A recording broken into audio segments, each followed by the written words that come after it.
Guys, welcome back to Legal Jhamela. आज हम हमारी सीरीज को कंटिन्यू करते हुए देखने वाले हैं कि एक एफआईआर कैसे लॉन्च होती है और कैसे उसके अंदर एंड तक कोर्ट प्रोसीडिंग की जाती है। तो सबसे पहले हम एफआईआर लॉन्च होती है, उसके बाद एफआईआर एक रजिस्टर्ड या फिर ऑनलाइन रजिस्टर में या फिर ऑनलाइन पोर्टल्स में उसे सेव किया जाता है। उसके बाद एक रजिस्टर्ड नंबर दिया जाता है कंप्लेनेंट को कि so and so FIR number है आपका। फिर उसके बाद कंप्लेनेंट के स्टेटमेंट को रिकॉर्ड किया जाता है उस एफआईआर में।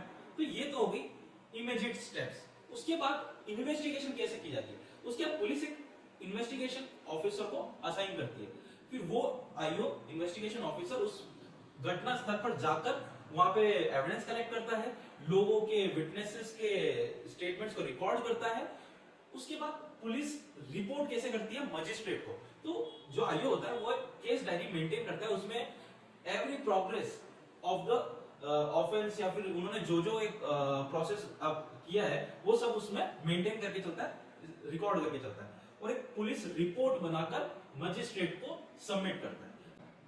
अब जैसे ही पुलिस ने रिपोर्ट कर दिया मजिस्ट्रेट को कि भाई सफिशिएंट केस बन रहा है, तो फिर चार्जशीट फाइल की जाती है और फिर मजिस्ट्रेट क्या करता है, एक्यूज को समन करता है, नोटिस भेजता है कि फिर एक्यूज आता है, अपीयर होता है। फिर उसके लिए प्रोसिक्यूशन एविडेंसेस होते हैं, दोनों साइड से डिफेंस एविडेंस होते हैं। फिर उसके बाद क्या होता है, जजमेंट दिया जाता है कि कन्विक्ट किया जाएगा, एक्विट किया जाएगा, जो भी सो एंड सो प्रोसेस के थ्रू या एविडेंस के कलेक्शन के थ्रू जज अपना जजमेंट देता है।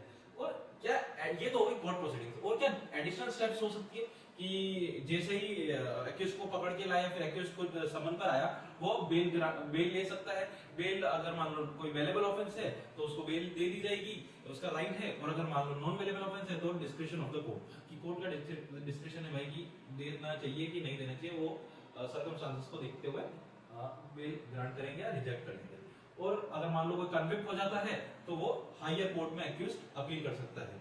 और अगर मान लो एक्यूज को फियर ऑफ अरेस्ट पहले से था तो वो एंटीसिपेटरी बेल के लिए भी अप्लाई कर सकता है। ये हम किसी और वीडियोस में देखेंगे कभी और।